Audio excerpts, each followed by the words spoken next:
नमस्कार साथियों, मैं मनीष मेवाल आप सभी का आपके अपने चैनल में तहे दिल से स्वागत और अभिनंदन करता हूं। मैं उम्मीद करता हूं कि आप सभी शानदार, जबरदस्त और जिंदाबाद होंगे और आप सभी की कक्षा 12 की जो तैयारियां हैं वो बिल्कुल धमाकेदार चल रही होंगी। इन्हीं धमाकेदार तैयारियों को और भी धांसू बनाने के लिए आज हम लोग पढ़ने जा रहे हैं कक्षा 12 की राजनीति विज्ञान में समकालीन विश्व राजनीति की किताब का अध्याय 2 ध्रुवीयता का अंत, एंड ऑफ बाइपोलैरिटी। और हम इस चैप्टर के अंत की तरफ भी बढ़ चुके हैं और आज हम लोग उसका पढ़ेंगे लेक्चर नंबर 9। इसके बाद एक और लेक्चर आएगा, फिर ये चैप्टर अपना कंप्लीट हो जाएगा। ओके, तो 10 लेक्चर में अपना चैप्टर जो 2 है, 2 ध्रुवीयता का अंत, उसका अंत हो जाएगा। चलिए, तो गुरुजी आज कौन कौन से टॉपिकों का अंत करोगे? आज अपन करेंगे पूर्व साम्यवादी देश और भारत और सोवियत संघ, इनके संबंधों की चर्चा आज हम लोग करने जा रहे हैं। चलिए शुरू करते हैं आज के लेक्चर को। पूर्व साम्यवादी देश और भारत। पहले तो थोड़ा सा टॉपिक को, हेडिंग को समझने की कोशिश करते हैं। पूर्व साम्यवादी देश का मतलब क्या है कि 1991 तक, जब तक सोवियत संघ था, ये सारे के सारे देश क्या थे? साम्यवादी थे। मतलब कम्युनिस्ट कंट्रियां थी, वहां पर साम्यवादी दल का शासन चला करता था। साम्यवादी नीतियां, समाजवाद और साम्यवाद ज्यादा प्रभावी था, इसलिए इनको साम्यवादी देश कहा गया है। और पहले थे, अब नहीं है, अब तो वो भी पूंजीवाद, अमेरिका के प्रभाव में आ गए। इसलिए तो जो पूर्व साम्यवादी देश, मतलब सीधा सा कहने का मतलब ये है, जो पहले सोवियत संघ के 15 देश थे, उनके साथ भारत का कैसा संबंध है, ये आज का हमारा टॉपिक है। इस किताब की एक बड़ी विशेषता बच्चों ये है, समकालीन विश्व राजनीति की किताब, जब बहुत सी बार हम पढ़ाते हैं बच्चों को, तो बच्चे यूं सिर पकड़ लेते हैं और कहते हैं कि अरे गुरुजी, हमें क्या मतलब अमेरिका और कोई भी लड़े, हमें उससे क्या मतलब है? अमेरिका लड़े, रशिया लड़े, हमें क्या करना है? ठीक है, कौन सा गठबंधन बन रहा है, कौन सा गठबंधन नहीं बन रहा, हमें क्या करना है? तो एंडिंग में आकर करके मैं उनको ये बात कहता हूं कि बेटा ठीक है, आप कुछ हद तक आप मान लीजिए कि आपको दुनिया में क्या हो रहा है उससे फर्क नहीं पड़ता है, परंतु हम एंडिंग में, हर चैप्टर के एंडिंग में जाकर करके ये चीज देखेंगे कि जो भी घटना हुई है उसमें भारत की इन्वॉल्वमेंट, भारत की प्लेस हम लोगों को देखनी है।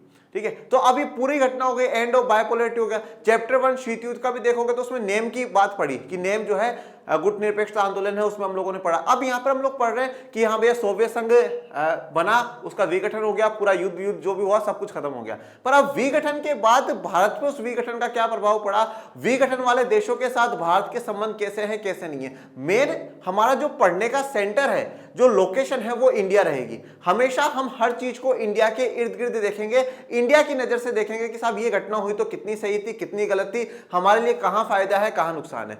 हर देश जब भी किसी दूसरे देशों के साथ संबंध बनाता है, रिलेशंस बनाता है, तो वो अपने देश के हित, इंटरेस्ट है, उनको ध्यान में रख करके बनाता है कि मेरे देश के लिए फायदे की क्या बात है। तो हम भी यहां पर यही पढ़ेंगे कि जब सोवियत संघ था तो उससे इंडिया पे क्या प्रभाव पड़ रहा था, और उसके विघटन के बाद जितने भी साम्यवादी देश जो पहले हुआ करते थे, उनका अब भारत के साथ क्या संबंध है। आज हमारे 2 बड़े टॉपिक है।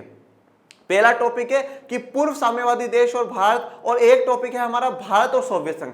मतलब आज हम लोग ये समझेंगे कि 1947 में जब भारत आजाद हुआ, उस समय से लेकर करके 1991 में जब तक सोवियत संघ था, देखो 1947 से लेकर करके 1991 तक, 1947 इसलिए क्योंकि भारत आजाद हुआ और 1991 में सोवियत संघ का विघटन हुआ। इस टाइम पीरियड के बीच में इंडिया के, मतलब अपने भारत के और यूएसएसआर के संबंध कैसे थे, क्योंकि उस समय तो यूएसएसआर था। और उसके बाद 1991 के बाद से क्या बन गया, पूर्व साम्यवादी देश बन गए। मतलब ये सारे के सारे साम्यवादी देश थे, अब नहीं है। तो इन साम्यवादी देशों के साथ इंडिया के रिलेशन कैसे हैं? मतलब आप कह सकते हो कि 1947 में जिस दिन भारत आजाद हुआ, उस दिन से लेकर के अभी तक हम इन सोवियत संघ वाले देशों का, इन साम्यवादी देशों के भारत के साथ संबंध जानने की प्रक्रिया को समझेंगे कि कैसे संबंध रहे, कैसे नहीं रहे।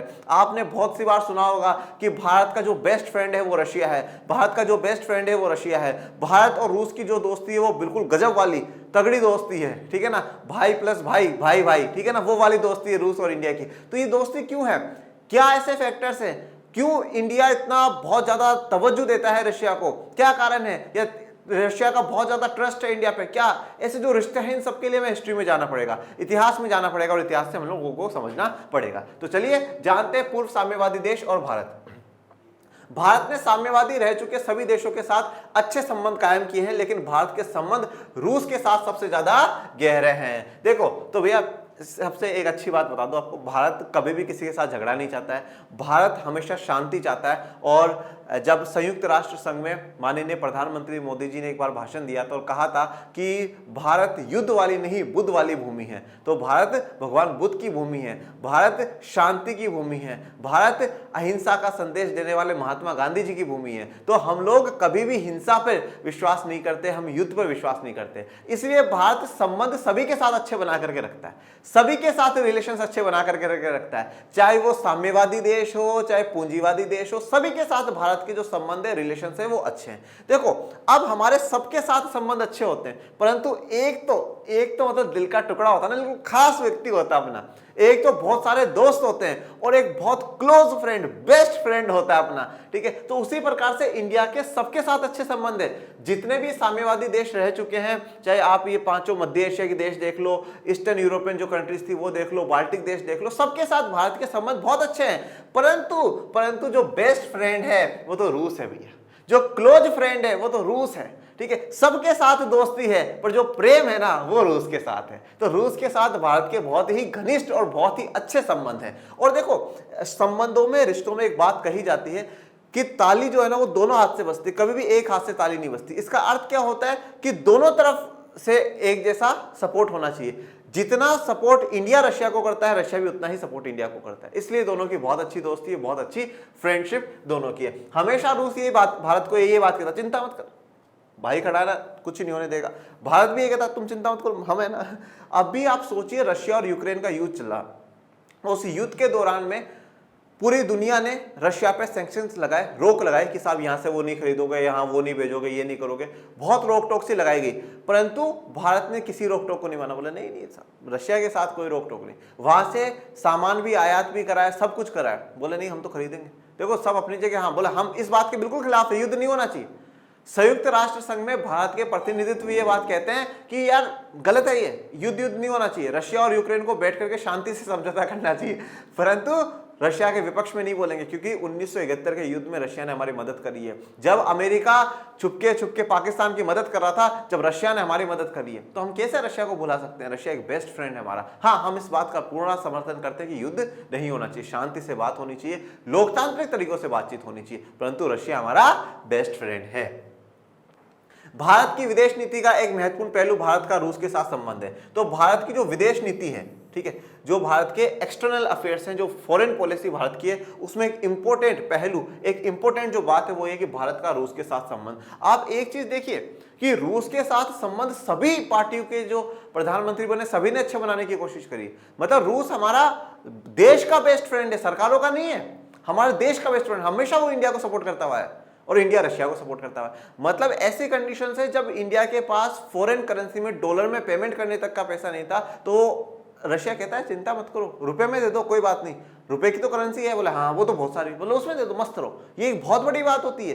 तो रशिया ने बहुत सपोर्ट इंडिया को करा है बच्चों। ये साम्यवादी दल का जो झंडा है वो। भारत रूस संबंधों का इतिहास आपसी विश्वास और साझे हितों का इतिहास है। देखिए अब संबंध जो रिलेशन होता है वो कहां बनता है? विश्वास पे बनता है। विश्वास से ही रिलेशन होता है। बिना रिलेशंस में बेटा कुछ भी नहीं चलता, पैसा भी नहीं चलता, ठीक है ना, कुछ अकल शकल कुछ नहीं चलती। रिश्ते जो निभाए जाते हैं वो विश्वास से निभाए जाते हैं। तो यहां पर भी भारत और रूस के क्या है? आपसी विश्वास है। भारत को रूस पे विश्वास है, रूस को भारत पे विश्वास है, और साझे हित है। साझे हित होने का मतलब क्या है? दोनों के जो इंटरेस्ट है, जो दोनों के फायदे हैं वो एक जैसे मिलते जुलते हैं। जैसा भारत सोचता है वैसा ही वो सोचता है, हाँ यार ऐसा होना चाहिए। भारत सोचता है आतंकवाद खत्म होना चाहिए, रूस भी सोचता है आतंकवाद खत्म होना चाहिए, ठीक है। भारत सोचता है कि जो एशिया के देश है वो खूब तरक्की करने चाहिए, रशिया भी सोचता है यार एशिया वाले पर सारे देश मिलकर खूब तरक्की करनी चाहिए। तो दोनों के हित जो हैं वो दोनों के एक जैसे हैं, दोनों एक जैसे सोच के साथ चल रहे हैं। तो आपसी विश्वास का संबंध है भारत और रूस का, और साझे हितों का संबंध है भारत और रूस का। आपको एक छोटी सी सीख मैं और दे देता हूं बच्चों कि विश्वास बहुत बड़ी चीज होती है, जो ट्रस्ट है वो बहुत बड़ी चीज होती है। जीवन में लोग प्यार के पीछे भागते हैं। मैं एक छोटी सी सीख देकर के जाता हूं कि जिंदगी में प्यार करने वाले कम हो जाए ना, हमें कभी चिंता नहीं करनी चाहिए। कोई बात नहीं, आपके पास भी बहुत सारे लोग होंगे जो आपसे प्यार करते होंगे, मेरे पास भी बहुत सारे होंगे जो प्यार करते होंगे, उनमें से कभी कोई कम हो जाए कोई दिक्कत वाली बात नहीं। नफरत भी बहुत से लोग करते हैं, आपसे भी करते होंगे, मुझसे भी करते होंगे, सब करते हैं, हर व्यक्ति से होती है। कुछ लोग मुंह पर अच्छे हैं, फिर पीठ पीछे हो सकता है कि बुराई करते हो, तो नफरत भी बहुत से करते हैं। उन नफरत करने वालों की संख्या भी बढ़ जाए ना, तो भी दिक्कत वाली बात नहीं, परंतु जो लोग विश्वास करते हैं ना, उनका विश्वास नहीं टूटना चाहिए। इसलिए प्रेम करने वाले कम हो जाए कोई बात नहीं, नफरत करने वाले बढ़ जाए कोई बात नहीं, परंतु विश्वास करने वालों का विश्वास कभी भी नहीं टूटना चाहिए। जो ट्रस्ट है वो ट्रस्ट बना रहना चाहिए, वो विश्वास बना रहना चाहिए, अटल विश्वास रहना चाहिए, क्योंकि विश्वास एक बार टूट जाता है ना बेटा, वो वापस नहीं बनता। प्रेम करने वाले एक बार नफरत करके फिर प्रेम करने लग जाएंगे, नफरत करने वाले प्रेम करने लग जाएंगे, प्रेम वाले फिर नफरत करने लग जाएंगे, ये चलता रहता है। पर जिसने एक बार विश्वास कर लिया और आपने उसका विश्वास तोड़ दिया ना, वो जिंदगी भर आप नहीं बना सकते। इसलिए विश्वास बहुत जरूरी है, चाहे कोई सा भी संबंध हो, चाहे कोई सा, चाहे दोस्ती का हो, चाहे टीचर स्टूडेंट का हो, मदर फादर बच्चों का हो, किसी का भी हो, हर रिलेशन में विश्वास बड़ी चीज होती है। तो यहाँ पे भारत और रूस के संबंधों में विश्वास और साझे हित का इतिहास रहा है। भारत रूस के आपसी संबंध इन देशों की जनता की अपेक्षाओं से मेल खाते हैं। अब देखो, भारत रूस के जो संबंध है वो ऐसा नहीं कि सरकारों के ही है, भारत और रूस की जनता के भी वैसी सोच है, ठीक है। तो जनता की अपेक्षाएं जैसी हैं, जनता जैसा चाहती है, उसी प्रकार के दोनों के संबंध है। रूस की जनता चाहती है हाँ हाँ भारत के साथ संबंध होने चाहिए, अब भारत की जनता हाँ हाँ नहीं भैया रूस के साथ तो संबंध होने ही चाहिए। अब देखिए, दोनों का एक सपना है, ठीक है ना, दोनों का एक सपना है, बहुध्रुवीय विश्व का सपना, ठीक है ना। बहुध्रुवीय विश्व का सपना क्या? देखिए 1991 तक पूरी दुनिया दो ध्रुवीय थी, ठीक है, मतलब दो एंड कह सकते हो, एक तरफ अमेरिका और दूसरी तरफ यूएसएसआर, सोवियत संघ, दो थे। पर जब सोवियत संघ का विघटन हो जाता है, फिर भी रशिया के मन में, जो कि सोवियत संघ का उत्तराधिकारी होता है, सोवियत संघ का सबसे बड़ा बेटा होता है ठीक है ना, तो सोवियत संघ का सबसे बड़ा बेटा रशिया था, इसीलिए उसको कहा गया कि सारी जिम्मेदारी आज से बेटा तेरी, ठीक है, सोवियत संघ तो मर गया, अब आज से रशिया तेरी जिम्मेदारी है, तो तू सब कुछ संभालेगा। यूएन की जो परमानेंट सीट है वो भी तेरी है, कोई ट्रीटी समझौते कर रखे किसी के साथ वो भी आज से तू निभाएगा, न्यूक्लियर बम भी तेरे, कर्जा चुकाना है तो वो भी तेरा, सब कुछ आज तेरे नाम लिख दिया गया। तो अब जब सोवियत संघ टूट गया तो रूस सबसे बड़ा देश निकल करके आया, और रूस का एक सपना है, रूस का और भारत का दोनों का, कि जो विश्व है ना वो एक ध्रुवीय भी नहीं रहना चाहिए और विश्व दो ध्रुवीय भी नहीं रहना चाहिए, बहुध्रुवीय होना चाहिए। मतलब क्या है? मल्टीपोलर वर्ल्ड होना चाहिए, मतलब जहां पर एक महाशक्ति ना हो, दो महाशक्ति ना हो, बहुत सारी महाशक्तियां हो। और जब ज्यादा महाशक्तियां हो जाएंगी तो ऑटोमेटिकली विश्व में शांति बन जाएगी। क्यों? क्योंकि कोई भी एक दूसरे पर अटैक करने से पहले 10 बार सोचेगा अटैक करूं या ना करूं, क्योंकि पता है अटैक कर दिया तो सामने वाला भी छोड़ेगा नहीं। तो मल्टीपोलर वर्ल्ड बनाने का सपना है कि पूरे विश्व में अधिक से अधिक महाशक्तियां बने, जिससे कि अच्छा मुकाबला चलता रहे पूरी दुनिया में, शांति वाला। अंतरराष्ट्रीय फलक पर कई शक्तियां मौजूद हो, ठीक है, तो अंतरराष्ट्रीय फलक मतलब इंटरनेशनल लेवल पर कई शक्तियां मौजूद हो, मतलब ऐसा ना हो कि एक शक्ति बस अब उसी की सारी बात मानी जा रही है, उसी की नहीं, बहुत सारी शक्तियां मौजूद हो। सुरक्षा की सामूहिक जिम्मेदारी हो, यानी किसी भी देश पर हमला हो तो सभी देश उसे अपने लिए खतरा माने और साथ मिलकर कार्रवाई करे। देखिए, और सुरक्षा की सामूहिक जिम्मेदारी होनी चाहिए, मतलब अगर किसी एक देश पर हमला होता है तो बाकी सभी देशों को मान करके, उसको हमला मान करके उसका जवाब देना चाहिए। पूरे विश्व को एक साथ मिलकर के इस प्रकार से काम करना चाहिए। ये जैसे यहाँ पे दिखाया गया, सब पृथ्वी को खींच रहे हो, सब मैं पावरफुल, बोल रहा नहीं मैं पावरफुल, तो पावरफुल पावरफुल पावरफुल की लड़ाई चल रही है। क्षेत्रीयताओं को ज्यादा जगह मिले। जो क्षेत्रीयताएं हैं, क्षेत्रीयताओं का मतलब क्या है कि जो रीजन्स हैं, जैसे हर कंट्री के अंदर जो रीजन्स है, वहाँ की आकांक्षा हैं, उनको ज्यादा जगह मिलनी चाहिए। और इन जैसे हमने क्षेत्रीय आकांक्षाओं वाली बात पढ़ी थी, तो क्षेत्रीयता की जो मुद्दे हैं उनको भी ध्यान में रखा जाना चाहिए। अंतर्राष्ट्रीय संघर्षों का समाधान बातचीत के द्वारा हो। अंतर्राष्ट्रीय संघर्ष मतलब अगर किसी दो देशों के बीच में किसी भी प्रकार का लड़ाई झगड़ा हो या किसी भी प्रकार की नोकझोंक हो, तो वो क्या है, समाधान बातचीत से होना चाहिए, लड़ाई झगड़े से नहीं होना चाहिए, ठीक है ना। विंस्टन चर्चिल ब्रिटेन के प्राइम मिनिस्टर रह चुके हैं, और एक बार यूनाइटेड नेशन में, संयुक्त राष्ट्र संघ में एक मीटिंग चल रही थी, और उस मीटिंग में भारत की तरफ से शशि थरूर जी थे शायद, ठीक है ना, हाँ शायद शशि थरूर जी थे, ये आप चैप्टर 6 में पढ़ोगे अंतर्राष्ट्रीय संगठन वालों में। तो शशि थरूर जी ने विंस्टन चर्चिल का एक कोट करा था, मतलब जो उनका एक डायलॉग था, उनकी बात थी, उसको कोट करते हुए कहा था कि विंस्टन चर्चिल ने कहा है, जो इज बेटर देन वॉर, ठीक है, मतलब क्या है, जो इज बेटर देन वॉर, जो क्या होता है, दैट इज, ये जबड़ा जिसको हम लोग कहते हैं ना, ये वाला, इससे हम लोग बोलते हैं। तो वो ये कहते हैं, विंस्टन चर्चिल की जो बात शशि थरूर जी ने कही कि वॉर से है ना, लड़ाई झगड़े से ज्यादा ये जबड़ा वाला ठीक है, मतलब आप बातचीत कर लो, ठीक है ना, जबड़ा जबड़ा युद्ध युद्ध ठीक है ना। तो ऐसा नहीं मतलब क्या जाना कि युद्ध युद्ध जबड़ा जबड़ा युद्ध से बेहतर बेहतर है, ठीक है, ऐसा मत देखना। तो बातचीत करना ज्यादा बेहतर है, लड़ाई से बेहतर है। परंतु मुझे ये चीज समझ में नहीं आती कि इन यूरोपियन कंट्रीज के देश के लोगों ने ही कहीं ना कहीं पूरी दुनिया में अशांति का माहौल फैलाया, दूसरे देशों को गुलाम बनाया, आर्थिक सामाजिक असमानताएं पैदा करी, और फिर ये कौन से मुंह से इतना ज्ञान दे देते हैं यार। विंस्टन चर्चिल ब्रिटेन के प्राइम मिनिस्टर रह चुके हैं, बिल्कुल बहुत अच्छी बात है, परंतु भाई आपने पूरी दुनिया पर राज करा है, ब्रिटेन वालों ने पूरी दुनिया को लूटा है आप लोगों ने, ठीक है। और आज वो लूटने के कारण किसी के पास बहुत कम है, किसी के पास बहुत ज्यादा है, आधे से ज्यादा देश आज संघर्ष कर रहे हैं और उसी संघर्ष के कारण लड़ाई झगड़े होते हैं। और आप आज ज्ञान देते हो कि नहीं नहीं साहब, जो is better than war war. हाँ, मतलब कैसे दिया जा सकता है मतलब बड़ी ये भी तारीफ करने वाली बात ही होती है कि मतलब इतना बुरा काम करके आप फिर ज्ञान वाली बातें करो तो अच्छा नहीं लगता। पर चलिए अपन का उससे कोई ऐसा वो बात नहीं है। जो इस बेटे थे, मतलब मेन जो मेरा मुद्दा है पे कहने का कि बातचीत से समाधान होना चाहिए, लड़ाई झगड़ा नहीं होना चाहिए। हर देश की स्वतंत्र विदेश नीति हो, मतलब किसी भी देश पे किसी दूसरे देश का कोई प्रेशर ना हो कि साहब आप हमारे साथ ही संबंध रखो, हमारे साथ ऐसा करो। हर देश की अपनी स्वतंत्र विदेश नीति होनी चाहिए, वो जिसके साथ संबंध रखना चाहे रखे और जिसके साथ नहीं रखना चाहता वो ना रखे।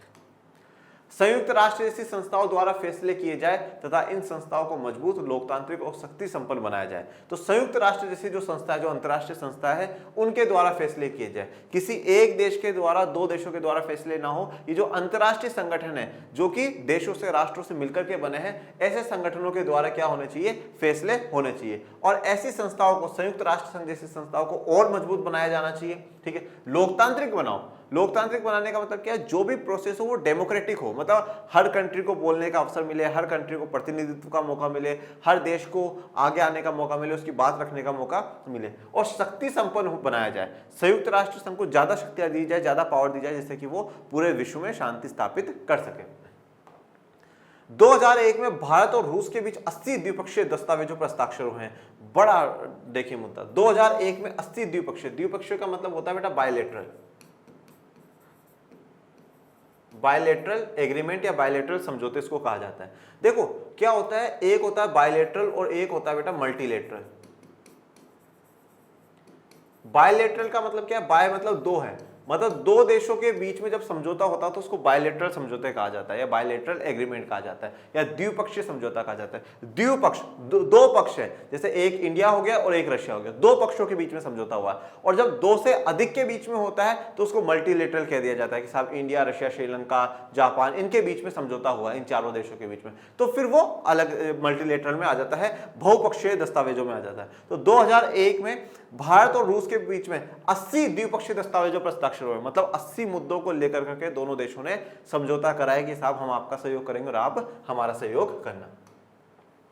भारत को रूस के साथ अपने संबंधों के कारण कश्मीर, ऊर्जा आपूर्ति, अंतर्राष्ट्रीय आतंकवाद से संबंधित सूचनाओं के आदान प्रदान, पश्चिम एशिया में पहुंच बनाने तथा चीन के साथ अपने संबंधों में संतुलन लाने जैसे मसलों में फायदे हुए हैं। भारत को देखो, अब कोई भी रिश्ता होता है तो भाई हर रिश्ते में हर व्यक्ति अपना फायदा तो देखता है, ठीक है ना। अब इंडिया और रशिया के रिश्ते अगर हम लोग देखें तो अब रशिया के साथ रिश्ता रखने से भारत को क्या बेनिफिट हो रहे हैं वो देखो।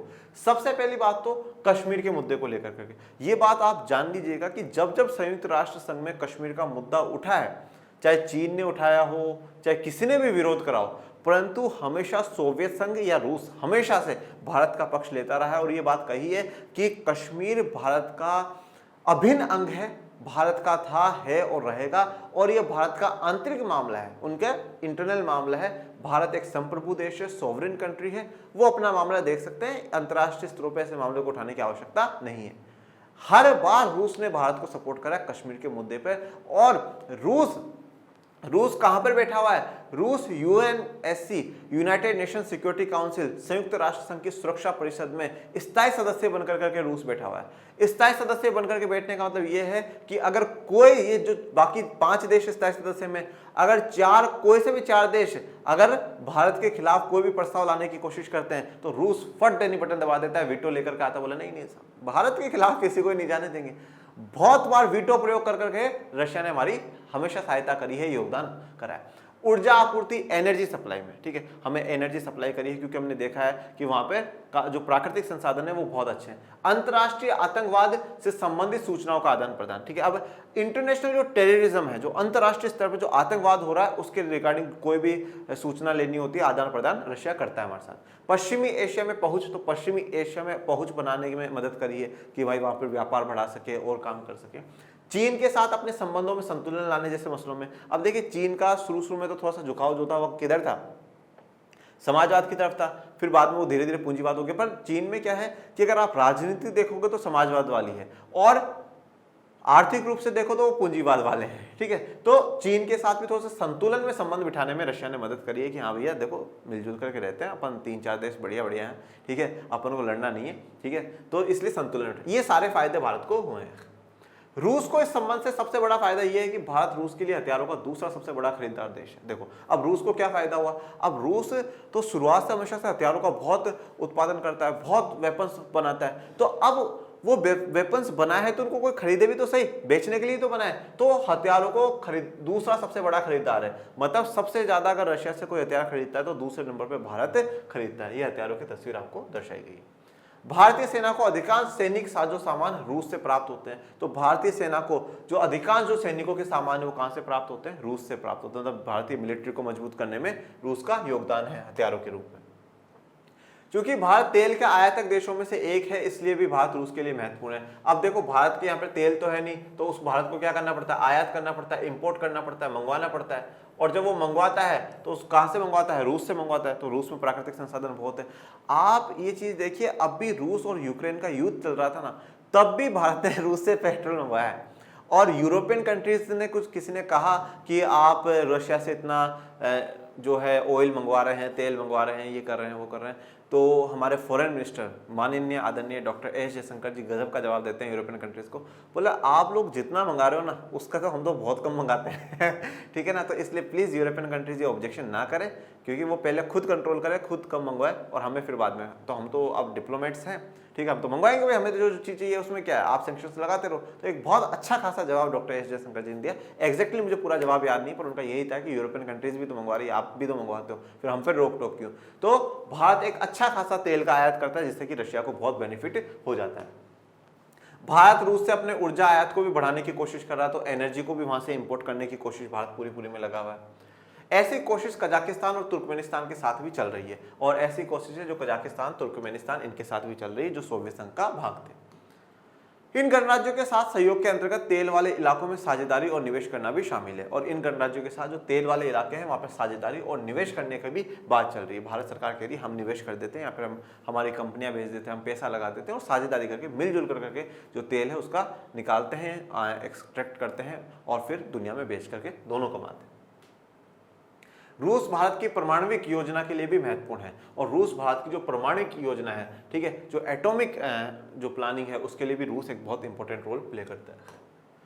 रूस ने भारत के अंतरिक्ष उद्योग में भी जरूरत के वक्त क्रायोजेनिक रॉकेट देकर मदद की थी। तो रूस ने भारत का अंतरिक्ष में, देखिए रूस मतलब हर जगह हमारी मदद करा है। अंतरिक्ष में देख लीजिए, परमाणु में देख लीजिए, ऊर्जा में देख लीजिए, तेल में देख लीजिए, संयुक्त राष्ट्र संघ में देख लीजिए, हर जगह रूस हमारी मदद कर रहा है। तो अंतरिक्ष उद्योग में भी जब भारत को जरूरत थी तो क्रायोजेनिक रॉकेट देकर करके भारत की मदद करी है।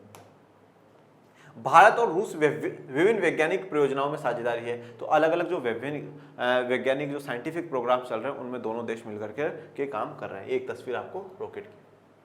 चलिए, तो ये तो बात थी पूर्व साम्यवादी देशों की और भारत की, कि भाई 1991 के बाद ये जो देश बने उनके साथ क्या संबंध है। परंतु 1991 से पहले क्या संबंध है वो भी तो जाने, क्योंकि भारत 1947 में आजाद हो गया। 1947 से 1991 तक सोवियत संघ जो था उसके साथ भारत के कैसे रिलेशन रहे, भारत के कैसे संबंध रहे। अब देखिए, जब 1947 में भारत आजाद हुआ तो भारत के सामने बिल्कुल अपने को आगे बढ़ाने के दो मॉडल थे, या तो पूंजीवाद अपना ले या समाजवाद अपना ले।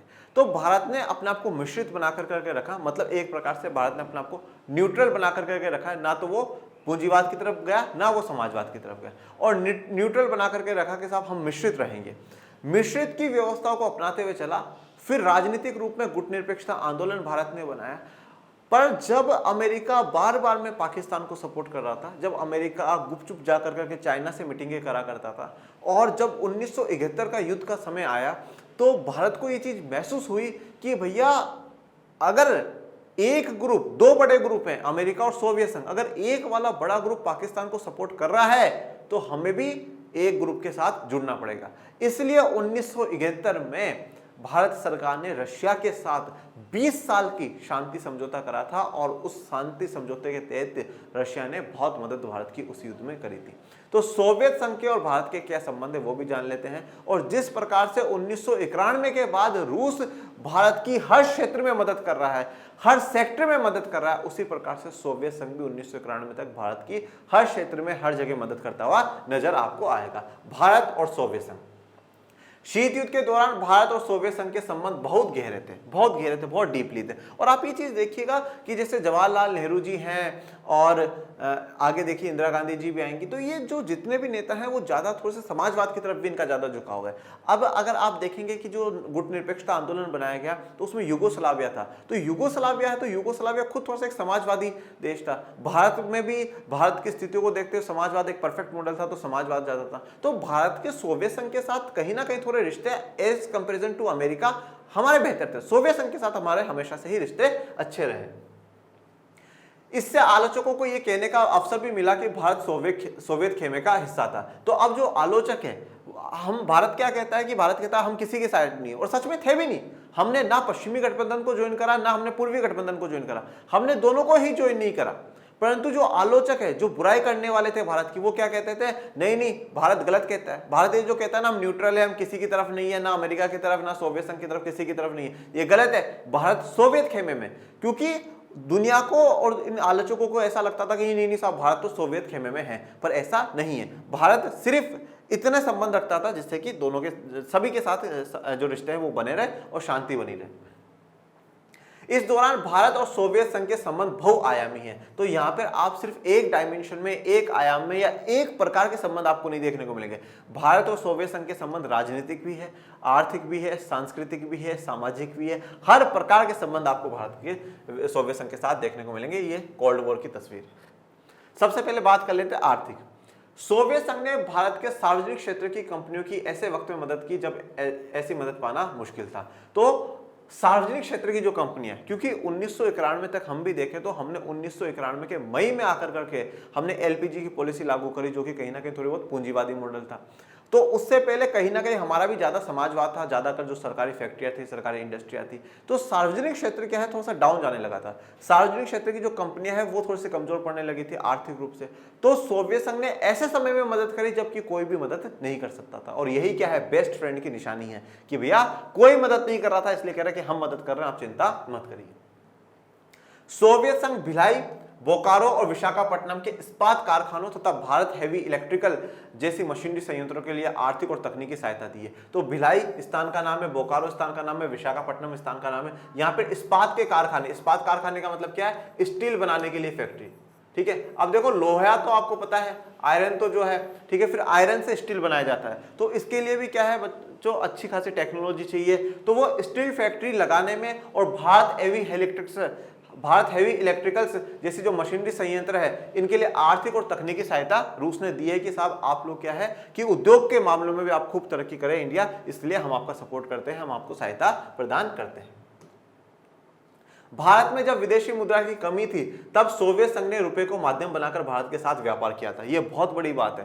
पूरे विश्व में जो व्यापार हुआ करता था वो डॉलर के साथ हुआ करता था, परंतु जब भारत के पास विदेशी मुद्रा नहीं थी, फॉरेन एक्सचेंज नहीं था कि साहब हमारे पास विदेशी मुद्रा नहीं है, तो विदेशी मुद्रा नहीं है तो भारत के पास जब फिर सोवियत संघ ने बोला कोई बात नहीं विदेशी मुद्रा, रुपया तो है, बोला हाँ है, तो रुपए में कर दो, अपन को उसमें कोई प्रॉब्लम नहीं, अपन दोस्त है, आप रुपए में भी कर दोगे तो उसमें भी दिक्कत नहीं होगी। तो रुपए को माध्यम बनाकर भारत के साथ व्यापार किया किसने, सोवियत संघ ने।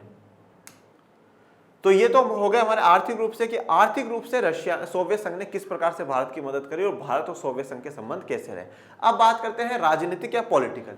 सोवियत संघ ने कश्मीर मामले पर संयुक्त राष्ट्र संघ में भारत के रुख को समर्थन दिया है। देखिए ये बड़ा इंपॉर्टेंट है, सोवियत संघ ने हर बार कश्मीर का मामले को लेकर करके संयुक्त राष्ट्र संघ में, यूएनओ में भारत को समर्थन दिया है। भारत की तरफ से हमेशा रूस बोला है, सोवियत संघ बोला है, कभी भी सोवियत संघ या रूस भारत के खिलाफ जाकर के नहीं बोला है। जब जब कश्मीर का मुद्दा संयुक्त राष्ट्र संघ में उठा, जब जब सोवियत संघ ने हर बार भारत की तरफ से समर्थन लिया कि नहीं नहीं साहब, ये भारत का आंतरिक मामला है, भारत खुद सेटल करेगा, इनको संयुक्त राष्ट्र में नहीं लेकर के आया जाए, भारत का कश्मीर अभिन्न अंग था, है और आगे तक रहेगा, तो इस मामले पर संयुक्त राष्ट्र संघ में ना बोला जाए, हमेशा सोवियत संघ ने भारत का सपोर्ट दिया है। सोवियत संघ ने भारत के संघर्ष के गाढ़े दिनों, खासकर सन 1971 में पाकिस्तान से युद्ध के दौरान मदद करी। तो सोवियत संघ ने भारत के संघर्ष के गाढ़े दिनों का मतलब जो थोड़े से खराब दिन कह सकते हैं, थोड़े से मजबूत दिन कह सकते हैं कि साहब बहुत संघर्ष के दिन चल रहे थे भारत के, खास करके जब 1971 में पाकिस्तान के साथ युद्ध था, उस समय सोवियत संघ ने भारत की गजब वाली मदद करी है और 1971 में ही वो 20 साल की ट्रीटी समझौता होता है। भारत ने भी सोवियत संघ की विदेश नीति का अप्रत्यक्ष लेकिन महत्वपूर्ण तरीके से समर्थन किया है। तो भारत ने भी सोवियत संघ की जो विदेश नीति है उसका अप्रत्यक्ष रूप से, देखो खुलकर करके तो नहीं, डायरेक्टली तो नहीं, पर हमेशा अप्रत्यक्ष रूप से इनडायरेक्टली क्या है, समर्थन करा है कि हाँ जो सोवियत संघ की विदेश नीति है वो ठीक है, हम उसको समर्थन देते हैं। सैन्य रूप से देख ले, मिलिट्री के रूप में भारत को सोवियत संघ ने ऐसे वक्त सैनिक साजो सामान दिए जब शायद ही कोई अन्य देश अपनी सैन्य टेक्नोलॉजी भारत को देने के लिए तैयार था। तो सोवियत संघ ने ऐसे समय पे भारत को सेना के साजो सामान दिए हैं जब शायद कोई दूसरा देश अपनी मिलिट्री के सामान और टेक्नोलॉजी देने के लिए तैयार ना हो। तो सोवियत संघ ने हर बार ऐसे समय में मदद करी है जब शायद पूरे विश्व में कोई भी ऐसा देश नहीं जो भारत की मदद कर सकता था, पर सोवियत संघ ने, रूस ने हमेशा ये कहा कि हम करेंगे, हम बैठे ना, हम आपकी मदद करेंगे। सोवियत संघ ने भारत के साथ कई ऐसे समझौते किए जिससे भारत संयुक्त रूप से सैन्य उपकरण तैयार कर सका। अब सोवियत संघ ने भारत के साथ कई ऐसे समझौते करे, मतलब इंडिया और रशिया ने, इंडिया और सोवियत यूनियन या यूएसएसआर या जिसको रशिया आप कहते हो, इनने ऐसे समझौते करे हैं जिससे कि ये लोग अपने सैन्य उपकरण तैयार कर सके। तो भारत खुद के जो उपकरण है, खुद के इक्विपमेंट से वो तैयार कर सके। भारत को उपकरण दिए भी हैं, इक्विपमेंट दिए भी हैं, सेना के सामान भी दिए हैं, और उसके साथ भारत को ये भी कहा कि अब आप खुद भी बनाओ, और बनाने में जो भी मदद चाहिए उसमें भी आपकी रशिया या सोवियत संघ मदद करेगा। संस्कृति, हिंदी फिल्म और भारतीय संस्कृति सोवियत संघ में लोकप्रिय है। तो हिंदी फिल्में और भारतीय संस्कृति सोवियत संघ में बड़ी लोकप्रिय है, और रशिया में सच में बड़ा लोकप्रिय है। भारत की जो संस्कृति है वो बड़ी लोकप्रिय है।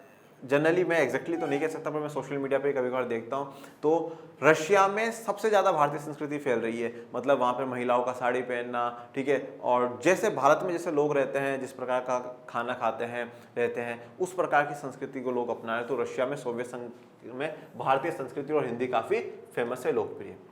बड़ी संख्या में भारतीय लेखक और कलाकारों ने सोवियत संघ की यात्रा करी है। तो बड़ी संख्या में जो भारतीय लेखक हैं या कलाकार हैं, उन्होंने जो सोवियत संघ की यात्रा करी है, वहाँ गए हैं, ठीक है, वहाँ पर भारत रशिया के संबंध, भारत सोवियत संघ के संबंधों की बात करी है, ठीक है, मतलब प्यार भाईचारा है, मतलब वहाँ की संस्कृति यहाँ की संस्कृति दोनों मैच हो रही है। ओके, तो इसी के साथ हमारा जो आज का लेक्चर है वो कंप्लीट होता है।